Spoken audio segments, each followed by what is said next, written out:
Right, today is, or will be when I post it, today will be your 12th birthday on the 7th of January, as if you'd forgotten. Um, do you know what? I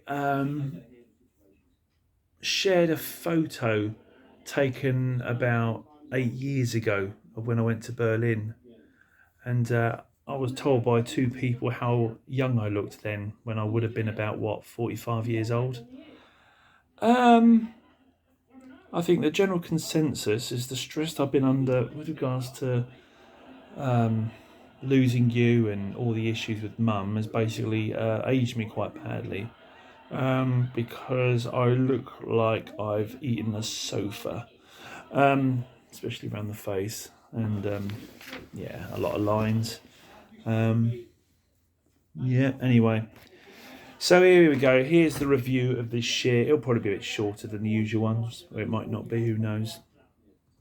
Um, Probably no point doing these anymore, to be honest, because I think as every year passes, I kind of like wonder whether there's any point doing it, because I wonder like whether I'll ever see you again. Um, I think like when you've actually had a life, good or bad, away from me, and it's been a life without me, I can fully appreciate that.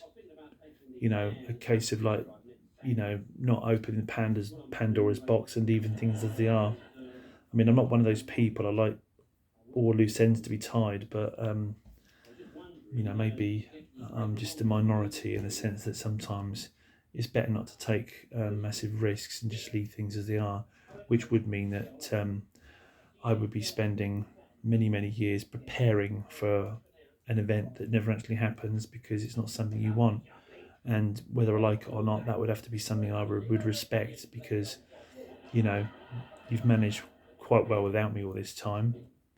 Um, yeah, okay. Anyway, I'm going to go through a list of what I've been doing this year. I mean, I'm going to just turn this TV down. I'm going to sort of not mention a lot of things, because a lot of things like, oh, Paul went to the cafe and had a chai latte. How boring. Anyway, work has pretty much been quite the forefront of this year. Well, 2022. We've lost three assistant managers in a year. We've lost, we've lost two branch managers in a space of a year, although we only really lost one last year. Kurt took over from my boss Ben, and Kurt was being bullied by his was being bullied by a guy called Chris Conway, who'd stepped up from being a branch manager to an area manager. He felt bullied, so he went looking elsewhere for work.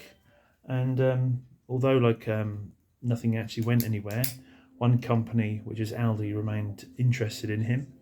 And when an opportunity for him to be interviewed and jump ship, he took it.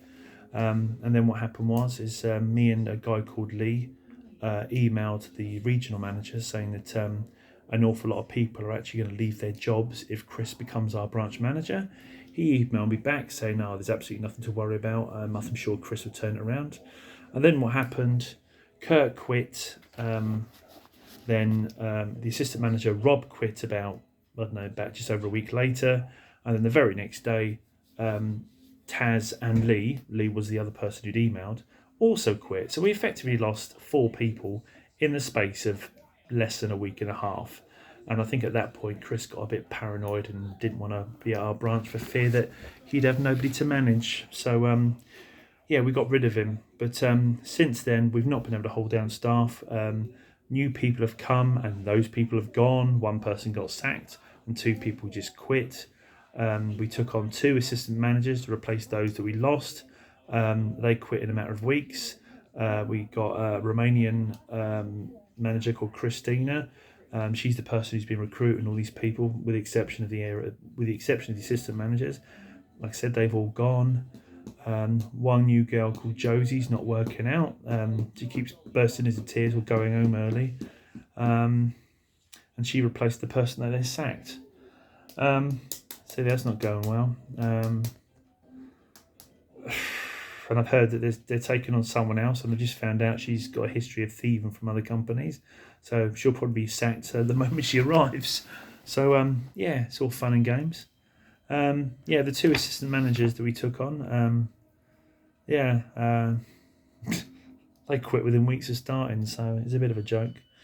Anyway, that's that covered. Oh, I should point out the issues with Chris Conway, the area manager. I mean, he basically went down to branch manager, but he ended up working Lee Park. I also made complaints about the fact that he was leaning on Kurt to make sure that I worked more stock takes, even though I had agreement to not do so many because of Mum's ill health. What I mean by that is Mum has got a tendency of, she can get really stressed out if she doesn't see much of me or whatever. Even though I'll write things on whiteboards or whatever, she hears voices believing to be from the neighbours or whatever, and she's been known to bombard me with messages on my phone. And doesn't happen so much now, but she has phoned work saying the neighbour's son not coming home anymore and stuff like that. And it's, it's like you kind of like have to be there to you have to be home to pacify her. But when I'm home, I get stressed out because all she does is just talk nothing but garbage all the time. Anyway, the next thing I want to cover, and I'll cover it very briefly. I actually forgot this was last year. In January of last year, I noticed that your mum's... Well, I noticed that for about 2 years, your mum had a Facebook account in your name. So at no point did I ever think it was you, but it was you. But what I found that my Facebook account was blocked from it, but also she changed the name. So I found that really weird. But also another thing, and I don't think this has been thought through properly. I can't remember if this was around the same time. It probably wasn't. But I remember like some time ago, it might have been about a couple of years ago,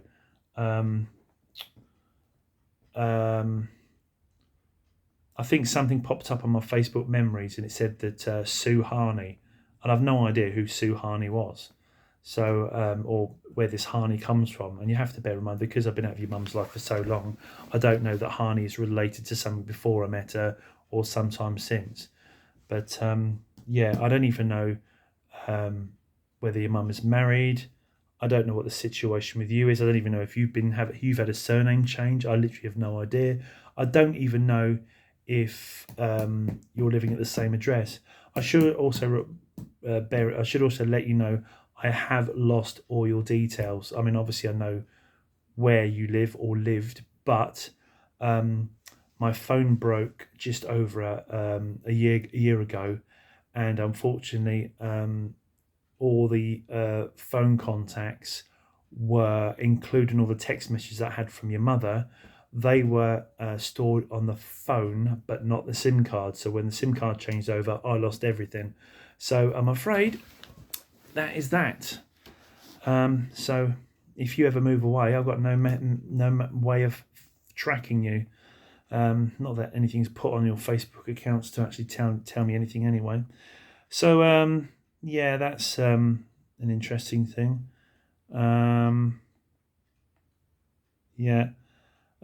Right.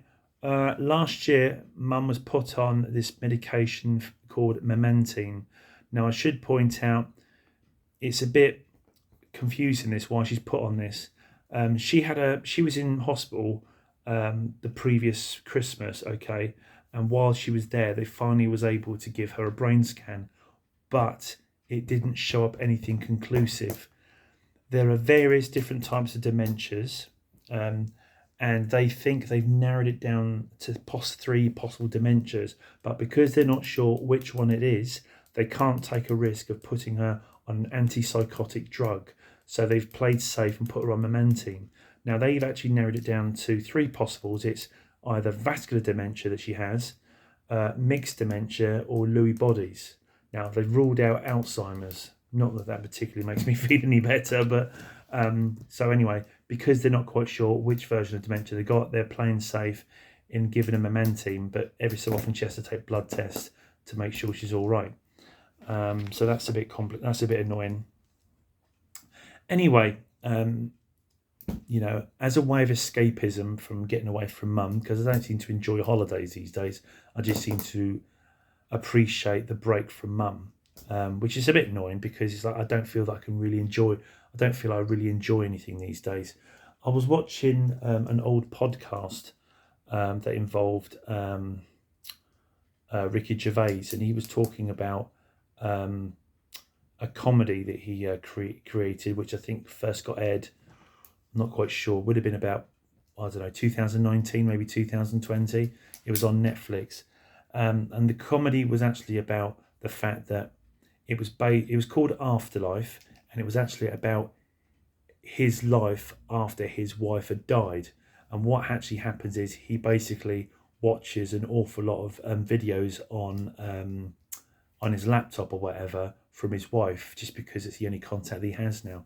In fact, if anything, when I was prevented from seeing you, I used to watch an awful lot of videos that you'd been in, and it got to such a point that even though I've got a terrible memory, I think that's actually helped my recollection of certain events because I would watch them over and over again. But anyway, he would actually watch these things with his wife, and he said that he had a really crap job in the actual sitcom, and even though he didn't like the job very much, it was good that he could actually share all this with his wife at the end of the day, which he no longer can do. And he said the other issue he's got is he's got a father who's got dementia and is in a care home. So he basically feels like he can't get on with his life. He just the only thing that's really keeping him going is his dog, because his dog needs feeding. But other than that, he takes no joy out of life, and that's kind of how I feel about myself, in the sense that I go on holiday, but I'm not really loving or enjoying it. It's just like a bit of escapism from mum's problems, and I feel I'm distracted all the time. I'm not taking a great deal of joy in anything. So you may get this idea that Paul's going on an awful lot of holidays. What a great life he's leading. I've even had a similar thing said at me from people at work, in the sense that, Paul has a great life or whatever. He goes to an awful lot of cafes and has a cream tea. I'm not trying to be funny, but I do love a cream tea, but I'm not trying to be funny. But if that is all I got in life, heaven help me. But anyway, there is a similarity there. But the last time I went on an overseas holiday was in 2019, and in 2022, I went on not one, not two, but 3 overseas holidays. Because of the COVID restrictions at the time, I decided to pick a holiday destination I didn't particularly really want to go to, but one had the minimal amount of restrictions. So me and Ben, we went to Budapest. We stayed on like some sort of like hotel boat. So it was like this sort of boat that doesn't move, but it's permanently moored on the Danube. It was really nice. We didn't have food on there. We just chose to eat at a nearby cafe. And to be honest, once you was actually in your hotel room, you couldn't actually tell that you was actually on a boat, because there was no movement or anything. But Ben did moan constantly about the fact that he couldn't sleep, which is a bit weird because it's usually me that has that problem. I mean, Budapest was quite pretty to walk around. It wasn't particularly that exciting. There was a place we went to called the Fisherman's Bastion, which was probably the prettiest thing we'd seen. It was even better than the Palace and also the Houses of Parliament. But there was nothing special about the holiday. We did sort of take some kind of enjoyment out of one thing. There was this guy we were listening to in our hotel. He was talking to this couple or whatever, and I think like me and Ben were giving each other knowing looks as if to say, poor them sort of thing. What we didn't realise was the very next day he made a beeline for us. His name was Colin. He was married and I think he was English, and he was married and he lived in Copenhagen. And he made this thing about that he used to be in the, I think he used to be in the Navy or something. No, I don't know. It's almost like he made it. He was like this like secret agent, but he worked as a chef. I don't know. And we actually nicknamed him Lord Colin of Copenhagen. But he used to keep going on about like all this food he did. And at one point he said to Ben, he says, do you like Gravlax? And Ben said, yeah. And I thought, you don't even know what it is. I'm a bit of a foodie, and I know that I don't know what gravlax is either, but I knew it was like some kind of Danish food. But Ben was like, "Oh yeah, yeah, just pan until you toe dick." Anyway, after that, we couldn't sort of sit in our lobby because we were just petrified of colleges boring us to death. So that was the only funny thing about Budapest. It wasn't a great holiday, and it was quite nice walking around. The coffee shops were brilliant, and yeah, I mean, yeah, it was all right. So that is that. The next holiday we went on was in May, okay, and that was Marmaris. And me and Ben were a bit sad. We like to do lists of things, and we actually decided between us that Marmaris in Turkey, despite all the problems we had there, was the third best holiday we've been on. And the reason being is the reasons why there was an issue with it was you couldn't go past one shop without somebody saying, you know, please come into my shop. We give you a good price. Or we went past a barber's. Would you want your hair cut or whatever? And as you're walking past one shop into the next one, it's like there's never ending of being harassed. We even went into this Turkish bazaar or whatever, and the problem is it's like a mall, and you had people either side. It was almost like people with bows and arrows just shooting at each other from either side, and you couldn't escape it. And yeah, in the end, we end up buying some stuff, and it's like it wasn't until later on realised we could have got it for probably less than half the price. But it's a mistake we're not going to repeat. But seriously, it was absolutely annoying. However, there was this excursion company at the bottom of the road where we stayed, where they sort of started harassing us, and I said, I'll be back later. I said, do you know what? We'll take a little flyer or whatever you want to call it, and we'll have a look. And anyway, to cut a long story short, we did go back there, and we booked quite a lot of tours, or quite a lot of things. The first thing we did was we went go karting, which I really enjoyed because I lapped Ben, and Ben always beats me at go karting, but I absolutely murdered him. I don't know what was up with him, but he couldn't stop spinning. So I don't know if there's something wrong with his go kart or whether it's just useless. But I murdered him. So yeah, okay. What else did we do? Oh, we went to we went quad biking, and that was quite good because we went on different terrains. But there was like these areas where they seemed to sort of set up like a glorified car wash, and went through it and got completely drenched. That was actually a good laugh, but the water was freezing at times, but just absolutely blasted with it. So that was good fun. We also went on a Jeep safari, and that was incredibly good. It's probably the best thing we did because what we did was there was a large part of it whereby we had like water fights. So we had like these pump action water pistols, and you had like these big massive water bottles, the ones you have in offices, and we were using that to actually fill up our guns or whatever, and we were just sort of plastering people on other jeeps or whatever. That was a good laugh, and we had like a couple of young women or whatever on our jeep or whatever. They were whinging about the fact that they didn't want to be squirted in the face and didn't want to be squirted, and they clearly hadn't. When they booked the tour, they clearly hadn't have looked into what actually happens because there was going to be a water fight taking place, and me and Ben knew this. But we went to a place called Jesus Beach where you can literally walk through the water, and you don't actually get you don't actually sort of get any further down into it. It sort of like stays at knee level the whole time. So it does feel like it's called Jesus Beach because you effectively looks like you're walking on water, but you're not really. There were an opportunity to ride a camel, but I'm petrified because I'm 6 foot tall and bloody heavy. So I didn't want to be in a situation where, if anything, the camel would be riding me. So that was quite good. And we went for a meal at the end of it. So it's hard to explain unless you're there, like just how good that day was. But that's probably the best thing. On another day, we went to a place called Pamukkale, which was a massive full-day thing. It included breakfast and lunch. Hard to explain what that was, but we went to the place where there was these salt pans, and it's probably the most beautiful thing I've ever seen, and I can't actually describe it. So if you ever thinking of going to Turkey, whether you go to Bodrum, Antalya, or Marmaris, Pamukkale is worth going to.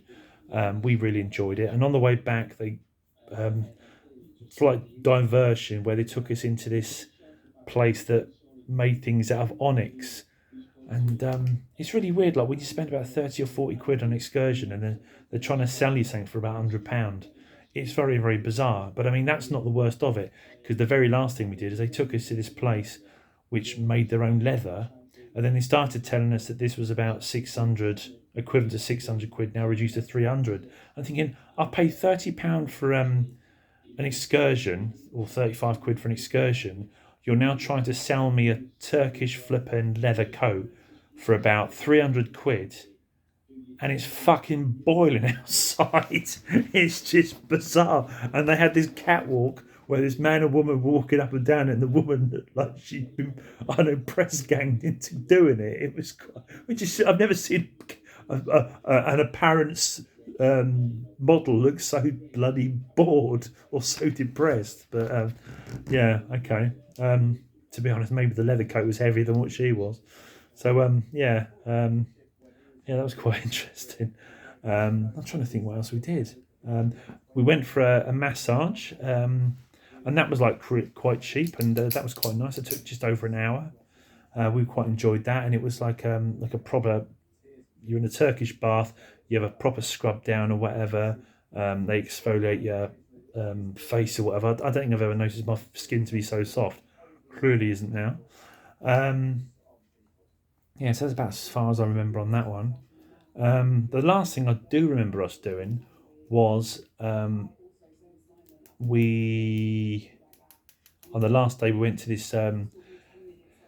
this Turkish meal, which included like sort of like entertainment, and that was like various types of Turkish dancing and acrobats and God knows what. Oh my God, it's not my thing, but I thought that was just brilliant. I mean, like, we've done these sort of themed nights before, and we've done it in folk dancing in Poland, Malta. We've done a similar thing there, and like something happened in Morocco.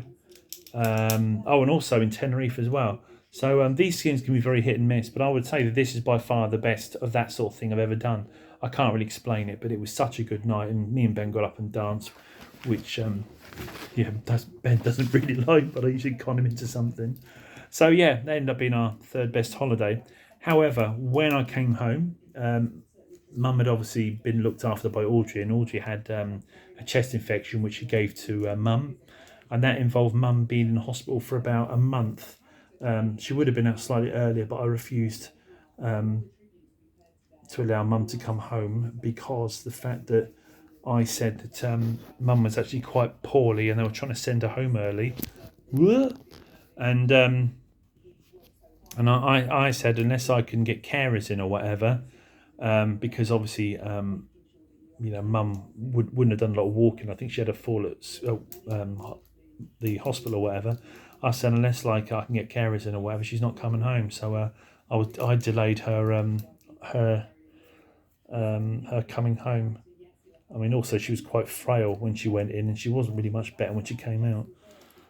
So yeah, that's all dragged on a bit. So where are we? Okay, I'm going to fast forward a little bit to September, where me and Ben we went to Malta. This wasn't a great holiday at all. What I didn't realise until I came home was I did a bit of random YouTubing, and I found out the worst month of the year to go to Malta is September, for two reasons. Well, one reason, but on this case two. One is it's incredibly humid in September because it's basically the end of the summer, and it becomes unbearable and it's hard to breathe. But what's really bad about when we went was 2002. There was a heat wave. I don't know if it was around the world, but it most certainly was in Europe, and this added to how uncomfortable the humidity in Malta was in September. So it wasn't too bad the first couple of days, but then like I really started to struggle. It felt like wherever we walked, it was on at altitude. We did go on a jeep safari there, but it mostly seemed like going from various crappy places on this neighbouring island called Gozo.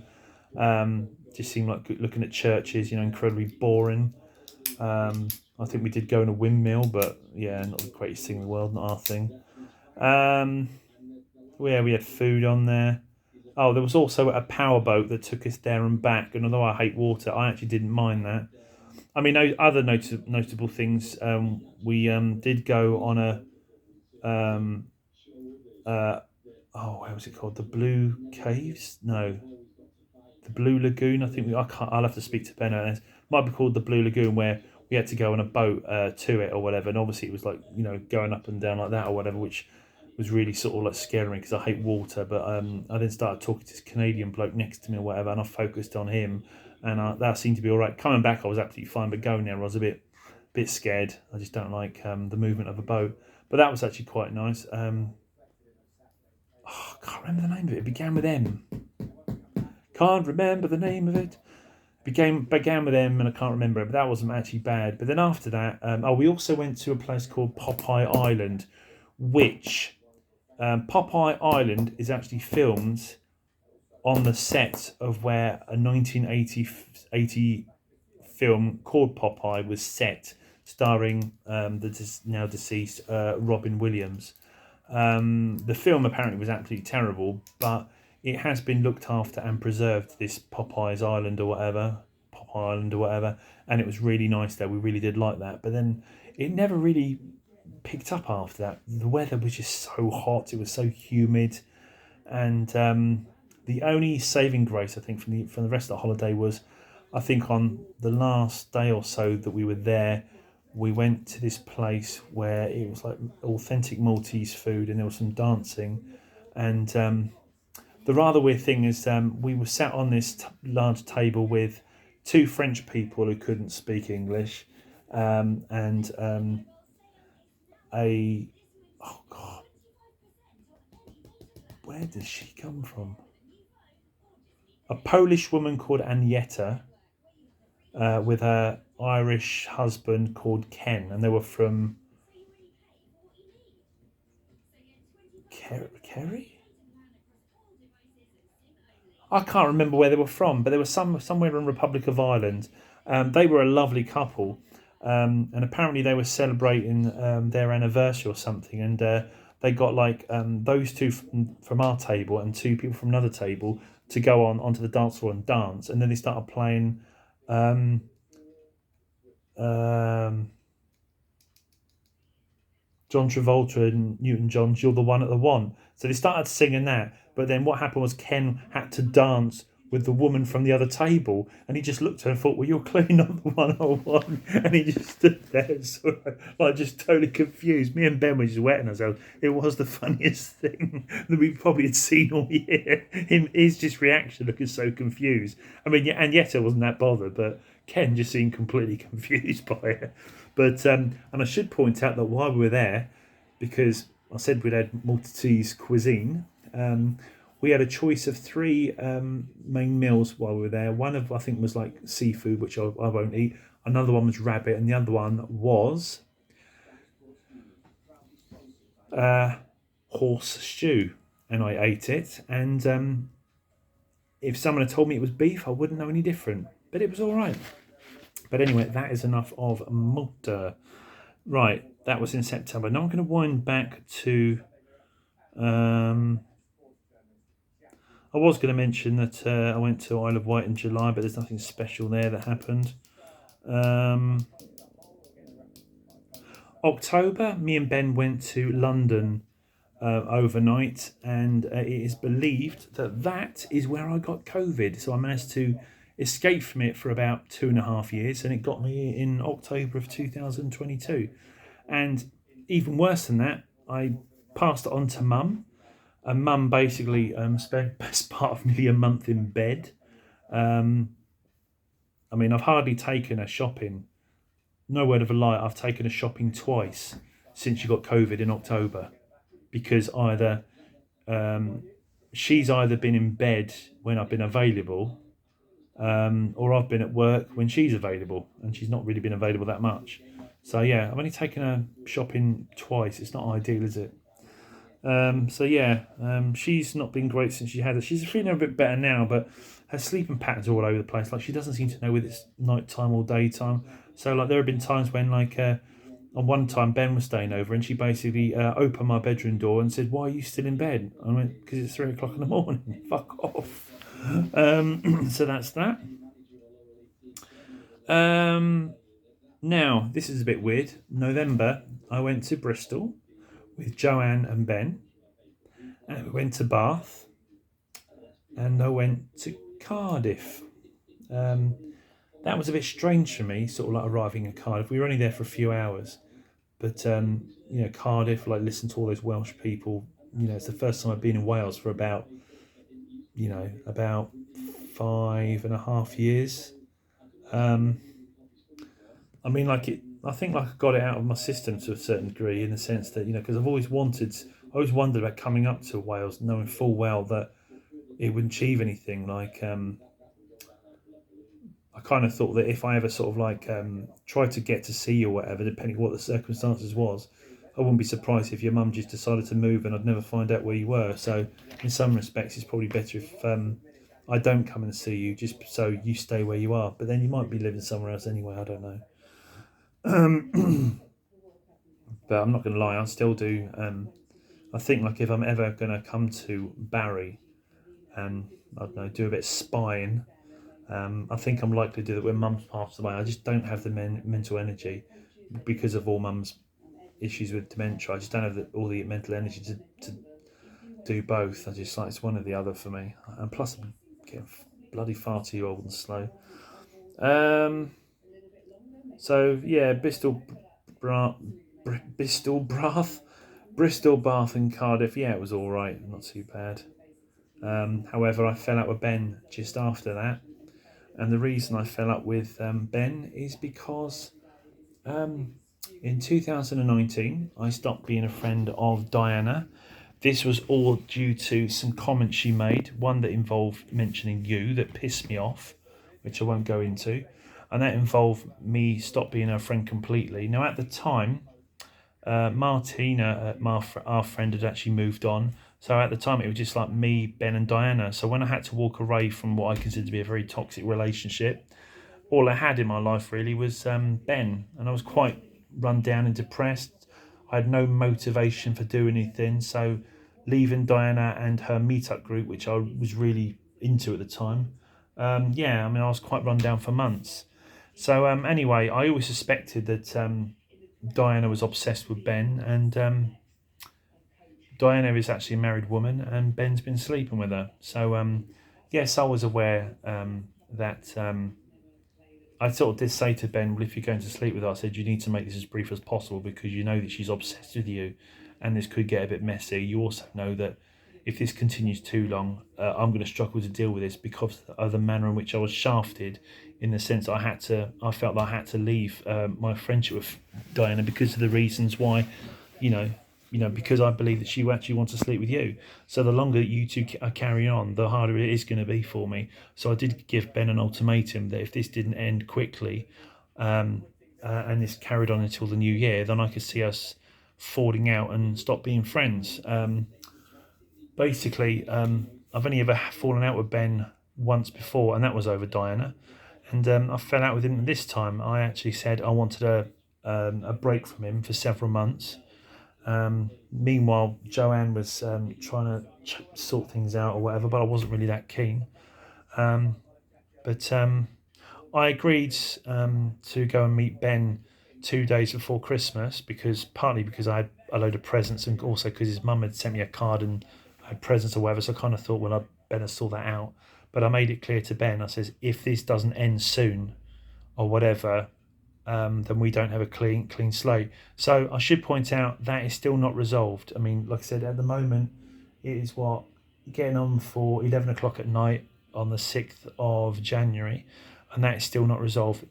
Many reasons why. One is I think she's on holiday at the moment in America, seeing her relatives. So Ben can't do anything until she got back. But I still maintain you should have dealt with this months ago. This has been going on since June. And even though they've only slept with each other about four or five times, it doesn't alter the fact that you have a lot of dialogue in between those times. And because of how she's wired and how she's obsessed or whatever, you know, she would probably quite easily leave her husband for Ben. And there's no way on earth that I would hang around with Ben while she's on the scene. No way on earth. And Ben would get depressed because he would basically, although he doesn't really, I think he finds her attractive, but he doesn't. he's got nothing in common with her, and she's quite a depressing and controlling person. So I basically say, look, if you are going to be, carrying on with her, then that is the last you see of me. I don't want anything to do with this. There's a lot more to this, and I won't go into, but it is what it is. So hopefully in the new year, we can sort things out.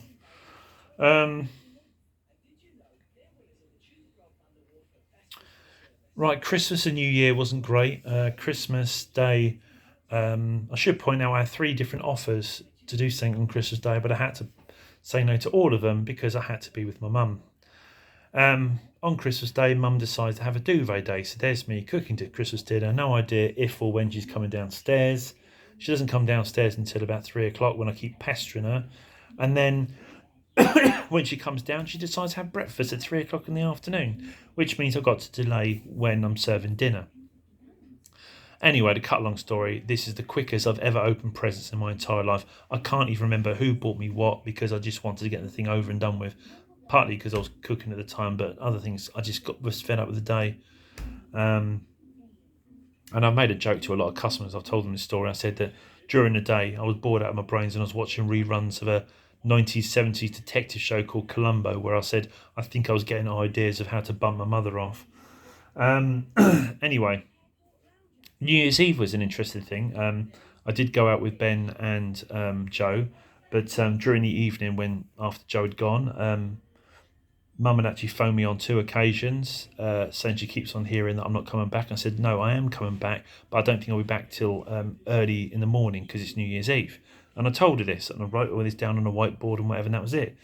But my phone's usually on silent, and the police phoned me at one point saying that your mum has phoned saying that there's a bloke in the back garden with a torch. I said, oh God, I did receive a voicemail on the 3rd and 4th time or whatever, and I said basically because it's fireworks, that's all it is. But I said mum's got dementia, and they said they are aware of all that and whatever, and they sort of left it at that. My sister also phoned me, so I had a long chat with her as well. So this is all kicking off on New Year's Eve. So yeah, this is not great, but everything seems to have settled down now. The last thing I'll mention is I have booked an appointment where it's a phone appointment, which is on the January the 20th of this year. This is to do with blood tests. I've been getting blurred vision on and off. I think I've had it about 6 times in the last 12 months, and it looks like it's a sign of diabetes. I mean, when I first looked at my diary, I had an entry in February saying this is the 2nd time I've had blurred vision, so I couldn't have logged it the first time. But I'm thinking, if this is the first time was in January or February, that means it is probably happens once every 2 months, which isn't particularly that often, but it's worrying. I mean, the first time I got it at work, I had it for about 20 minutes, and one customer even remarked, asked me if I was all right because I really, really couldn't see properly. It was really worrying. The last one I had was I think a few weeks ago, and I was actually at home, so I don't know what it is, but it's a bit worrying. I think it's diabetes, which it's you're more likely to get it if you eat as much chocolate as I do, and if a member of your family was diabetic, which my dad was. So that is that. Anyway, I can't think of anything else. There was me saying I think I'd be done and dusted quite soon. I thought 20 minutes would be done, but no, we are now at 38 minutes and 50 seconds. Yeah, I know it's a long video, and yeah, I don't know what else to say really. I'm not saying I'm getting bored doing these, but I think like as each year passes, I do kind of lose heart and wonder whether there's any point to them because, are you ever going to find these things? I mean, I've reopened up my Instagram account thinking I might see you on there, which I haven't. I'm constantly checking you out on Facebook, but there's no activity.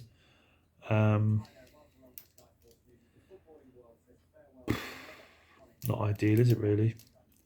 Anyway, happy 12th birthday. Maybe one day you'll just search for yourself and you'll find yourself and you'll hear me talking gibberish on here. Anyway, take care. Bye. Bye, Dumpling Dad.